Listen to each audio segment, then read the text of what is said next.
Back to our channel. This is part 2, that is respiration at high altitude. So if you go to high altitudes like very high mountains, then what happens, let us see. So actually the high altitudes, the partial pressure of oxygen is reduced, so the supply of oxygen to the tissues and cardiovascular respiratory system undergoes some adaptive changes. They are called acclimatization. So actually what happens is the amount of oxygen that is present even in the mountains is same, but only the partial pressure decreases as we are moving upward. And as we move downward to the seas, downward in the sea, deep into the sea, then the partial pressure increases. So always remember, whenever you go up, the partial pressure decreases. When you go down, the partial pressure increases. So here the partial pressure decreases. So even the supply of oxygen to tissues, especially our important cardiovascular respiratory system, undergo some adaptive changes. That is acclimatization. In this lesson, now we are going to see what is that process, what happens, complete story of acclimatization. So 5000 feet and above, we decrease the partial pressure of oxygen. Low pressure air reaches the alveoli. So now let us understand the process. As the pressure is low outside, of course that low pressure air only will now enter into alveoli, which is less than 100 millimeters of partial pressure of oxygen. And the normal value of partial pressure at the sea level, it's barometric pressure, atmospheric pressure, 760 millimeters of mercury.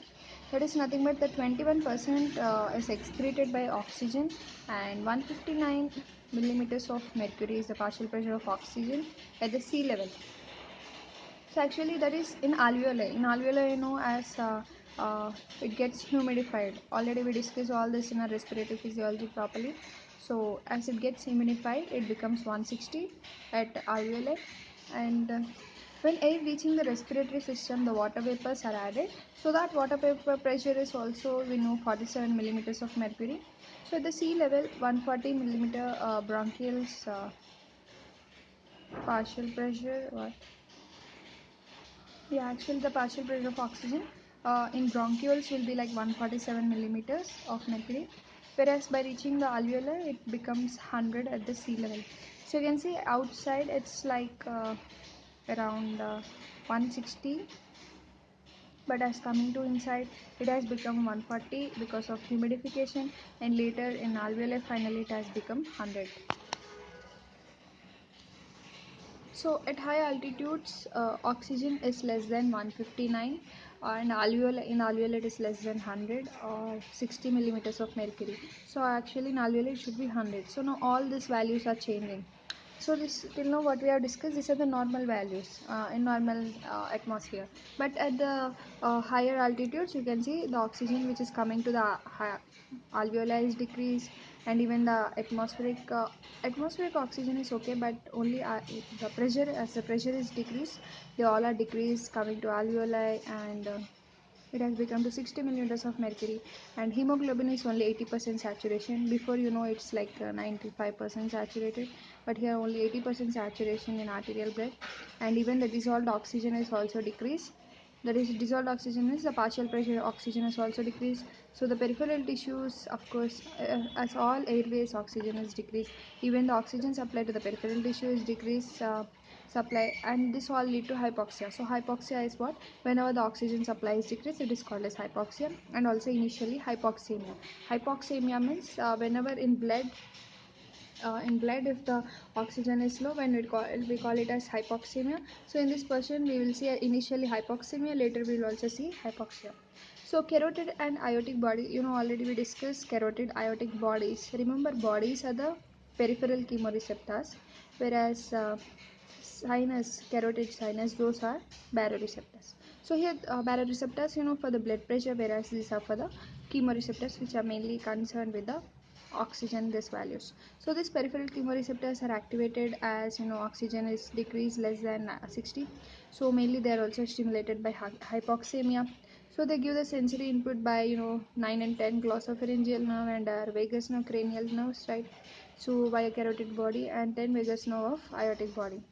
So they stimulate the inspiratory center in medulla. Inspiratory center is present in our ventral portion of medulla. So it increases the rate of inspiration and start hyperventilation. So whenever increase in ventilation is nothing but meaning is the person start hyperventilating. Hyperventilating means he will have more number of ventilation, so more amount of not only oxygen, even carbon dioxide will get out from the body. So the advantage of hyperventilation is atmospheric air is continuously mixing with the alveolar air. So because of this, there will be higher exchange ratio, mix more frequently. So trying to take alveolar oxygen more by taking in more atmospheric air. So this is the advantageous process. And there is also a problem that due to hyperventilation there is more washout of carbon dioxide.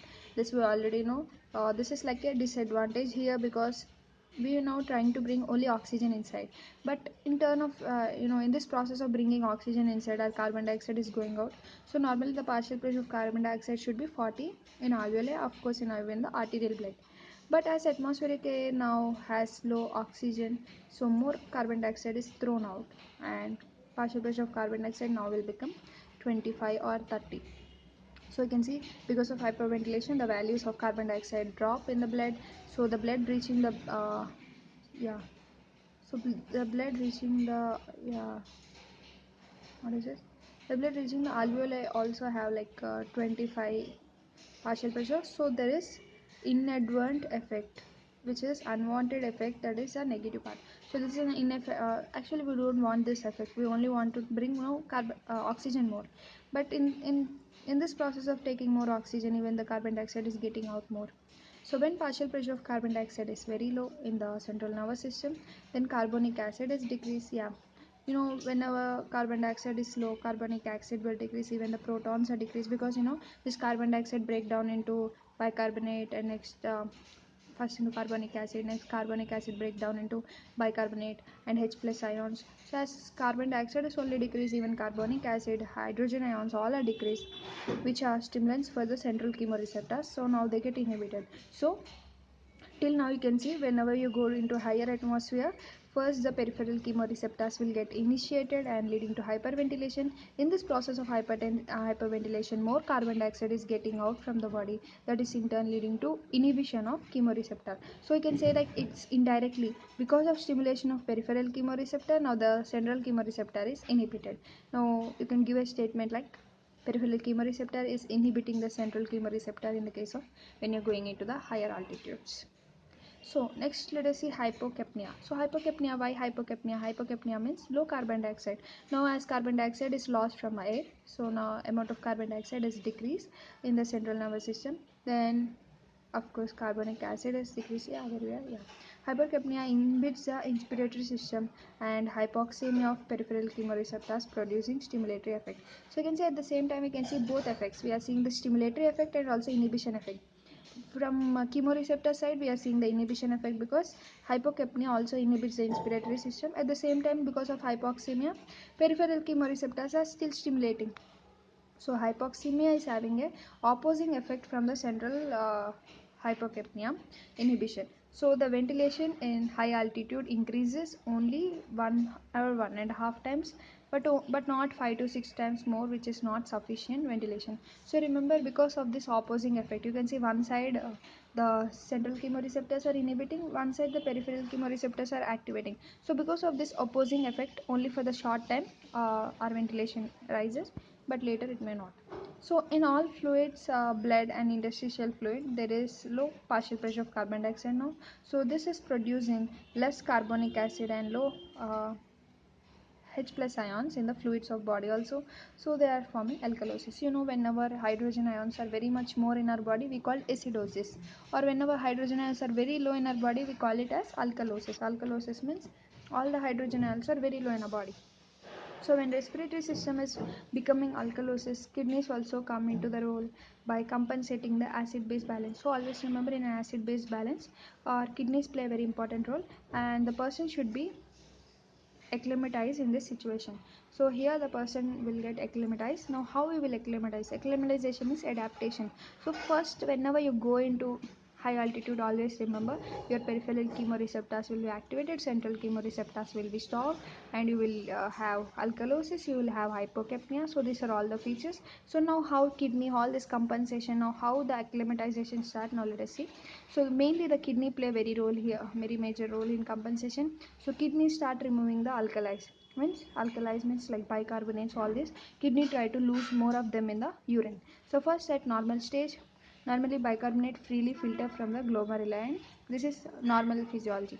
From glomeruli and proximal convoluted tubule secrete H plus. So actually what happens, normally bicarbonate is freely filter from glomeruli, and proximal convoluted tubule secrete H plus ions. Both fuse under enzyme carbonic anhydrase.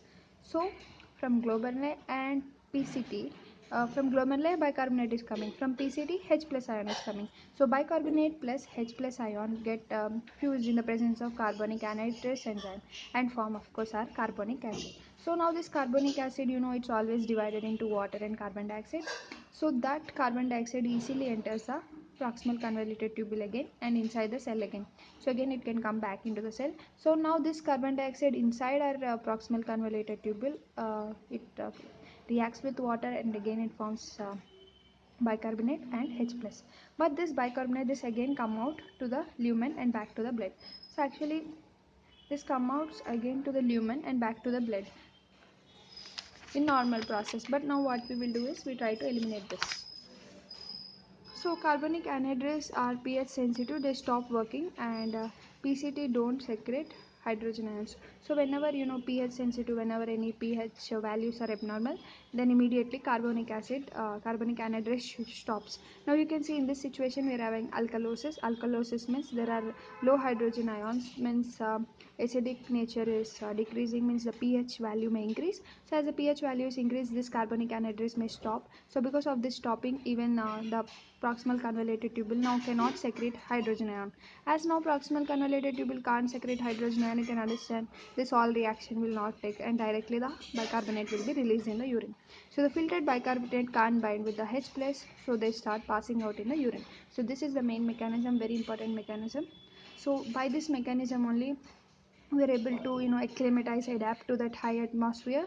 So that is the person lose acid, carbon dioxide from mouth and losing bicarbonate from urine. Yeah, you can see acid, carbon dioxide is according to respiration. If more carbon dioxide is present in the body, we call respiratory acidosis, and if it is low carbon dioxide, we call respiratory alkalosis. So you can see we are removing more carbon dioxide from mouth, means we are trying to now remove the more acid from the mouth, and from urine we are trying to remove more bicarbonate. So that is base and maintaining the acid base. So this is how we maintain the acid base balance. As acid is going out, we try to remove more base. So like this we maintain the acid base balance. Because of loss of carbon dioxide we have alkalosis now.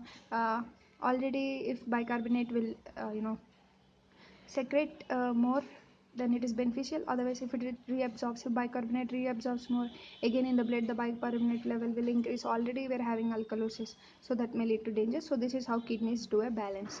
So normally the distal convoluted tubule also, there also carbon dioxide react with water, same carbonic anhydrase to form carbonic acid. Same, it divides into H plus and bicarbonate into the blood, and H plus is segregated into the tubular fluid. So here H plus now it acts with HPO4, which forms H2PO4. This is also one more reactions you can see. So PCT are replacing the bicarbonate to the blood, and DCT are producing the new bicarbonate to the blood. So always remember, PCT are replacing. Replacing means they're trying to bring again bicarbonate reabsorb, whereas DCT are like producers of the bicarbonate. So DCT, that is distal convoluted tubule carbonic anhydrase, are also inhibited, and H plus to renal tubule and bicarbonate to the blood is stopped, and this bicarbonate is also lost to urine. So not only in the PCT, even in the DCT, these mechanisms, all these mechanisms are stopped, and directly that DCT is also releasing bicarbonate into the urine. So in this way the pH start to become normal by bicarbonate, urea, and carbon dioxide puffing. Sorry, bicarbonate, urine. So bicarbonate in central nervous system or in cerebrospinal fluid starts shifting to body components, and bicarbonate decrease in the central nervous system, and more free H plus are there to stimulate the central receptors and stimulate the inspiratory center, thereby ventilation turns to be normal gradually. So this is how, as the bicarbonate is decreasing, even in central nervous system also they start to shift. So because of this shift, now slowly the bicarbonate levels are decreasing, means again the body is trying to get hydrogen ions, so that when hydrogen ions are present, the inspiratory center will again get activated and it leads to ventilation. So this is how this is called acclimatization, how we get adapt to the higher temperatures. So pH in central nervous system or CSF changes, and finally opposing factor is normalized. So now it increases the ventilation 5 to 6 times, and now alveolar carbon dioxide slightly rises.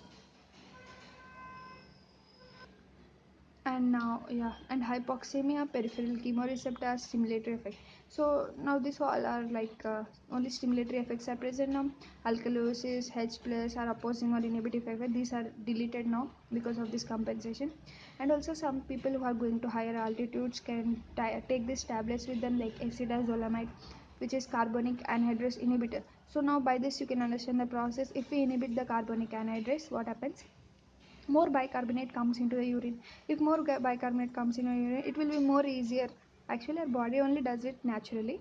If you can use it also, it will be very faster, so that you can easily get adapted. And some degree of hypoxemia remains in that person. And if oxygen is very low in the kidney, they express mRNA and transcribe into erythropoietin. Erythropoietin which release more RBC. So why actually we will produce more RBC in the case of low oxygen? Because more RBC means more hemoglobin. More hemoglobin means more chance of carrying oxygen. So erythropoietin increase work on bone marrow and let increase RBC production, act on erythroblasts, then they live and multiply. They have natural tendency of apoptosis, and erythropoietin prevent the apoptosis of erythroblast. So next, increase RBC in circulation, increase hemoglobin. This is called polycythemia. Increase oxygen transport capability by blood. So always remember, in high altitude person you can see the polycythemia. And erythropoietin produced by peritubular endothelial cells. So increase gas exchange of lungs. So remember from where you are getting this erythropoietin is released from the peritubular endothelial cells. Peritubular capillaries are present in our renal system. From there, that capillaries of course will have endothelial cells, so they produce male erythropoietin. And by all this mechanism, as oxygen transport is increased because of polycythemia, even gas exchange of lungs increase. And also RBC synthesize 2,3-DPG, which is diphosphoglyceride, increase in RBC. So what is this? It is important to cross link the beta chains of hemoglobin. So more oxygen is received to the tissue by decreased affinity of hemoglobin and oxygen. So now the curve, hemoglobin dissociation curve, that association dissociation curve. So because of decreased affinity means now the curve is moving towards the right side. Because if it is moving towards the right side, it is releasing more to the tissues. Yeah. So the curve moved toward the right side. So 2,3-DPG also plays very important role because of this cross-linking of beta chains. More amount of hemoglobin pockets will become narrow, so more oxygen is delivered to the tissues. And chronic or mild hypoxia may also produce genes like angiogenic factors in the cells, which work on endothelial cells, which start multiplying, and more capillaries form other than lungs. All body parts capillaries increase. So actually this in chronic or mild hypoxia, vasoendothelial growth factors, which are mainly useful for increase in angiogenesis, means more blood vessels are produced. So because of this, there is more capacity to transfer oxygen between the body cells. But remember, except in lungs, all over the body this capillaries increase. And mitochondria also produce nitric oxide, and its size is increase concentration of enzyme which are involved in oxidative phosphorylation. So for oxidative phosphorylation, mitochondria does all this mechanism, and all the sum of changes is called acclimatization. So this is all, this adaptations is called acclimatization. So if the newborn are born directly in the high altitudes, they have high chest area, but their body mass is reduced, they have acclimatized changes. So directly if the person is born in the high altitude itself, their body will be according to that, and they have stronger and bigger heart as present in newborn of those areas. Because especially they should have stronger and bigger right heart, because now they need to pump more blood towards pulmonary artery, because there is low supply of oxygen. And they have polycythemia. Of course they'll naturally have polycythemia with increased hemoglobin level, increased RBC, increased angiogenesis. So that's it. Now let us see mountain sickness. So mountain sickness is divided two types: acute mountain sickness and chronic mountain sickness. Acute mountain sickness, immediately supplying oxygen, rise in oxygen, dilate vessels, and hypoxia will decrease and bring to the lower lung. So what we can do in acute mountain sickness patients is, we should immediately give them oxygen. So rise in oxygen will dilate the vessels. Because of dilatation, more blood flow, and it may lead to decrease in hypoxia immediately. And also, if possible, we need to bring them immediately down to normal temperature. So develop cerebral edema. So actually in acute mountain sickness, you can see the people may have cerebral edema, pulmonary edema, as partial pressure of oxygen in all parts, which dilate the cerebral. Whenever the oxygen is very low, because of dilation, more blood flow. So because of this, the fluid may accumulate in interstitial fluid and lead to cerebral edema, especially, and also pulmonary edema. So usually hypoxia in pulmonary, in pulmonary veins, it constrict. We already studied, especially in respiratory physiology. It's different when compared with normal systemic physiology. We studied that in hypoxia, normally pulmonary vessels will constrict. In systemic, they will dilate. We already studied this. So cerebral arteries dilate, increase the blood flow, increase fluid loss through capillaries to interstitium, develop edema and severe headache because of pain and bends beat against bone as vessels dilate.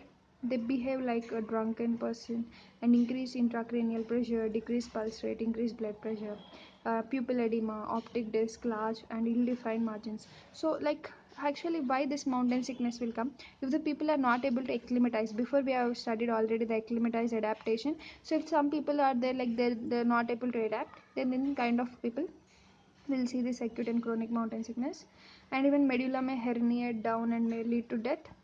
So this is about cerebral edema. Now what happens in pulmonary edema?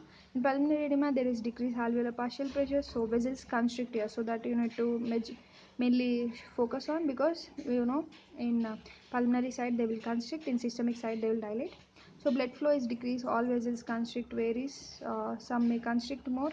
If more smooth muscle, then decrease smooth muscle, decrease constriction. So blood flow high in middle, and where they can't constrict more, divert more blood, that edema start developing. Actually you may get a doubt like if the blood vessels dilate, then only they more blood flow, so they can get edema. But how in pulmonary case we are getting edema is because of constriction. The in what happens in pulmonary circulation, because of one side constriction, the blood tries to move to the other side. As the blood is trying to move towards the other side, and most of the blood is going there, it may lead to pulmonary edema. So we understood the acute, now also chronic mountain sickness. So they also have polycythemia, and their blood is having more viscosity. Cerebral blood flow is low in these people, and they may have pulmonary hypertension and difficult to pump blood for right heart, and right ventricular failure may be there because of pulmonary hypertension.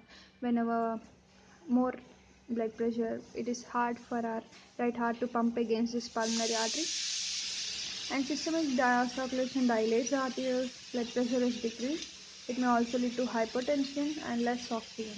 So these are all cases we see. So by this we complete our 63rd lesson from our guidance. Next we'll start our 64th, that is you can see here applied respiratory physiology will start next.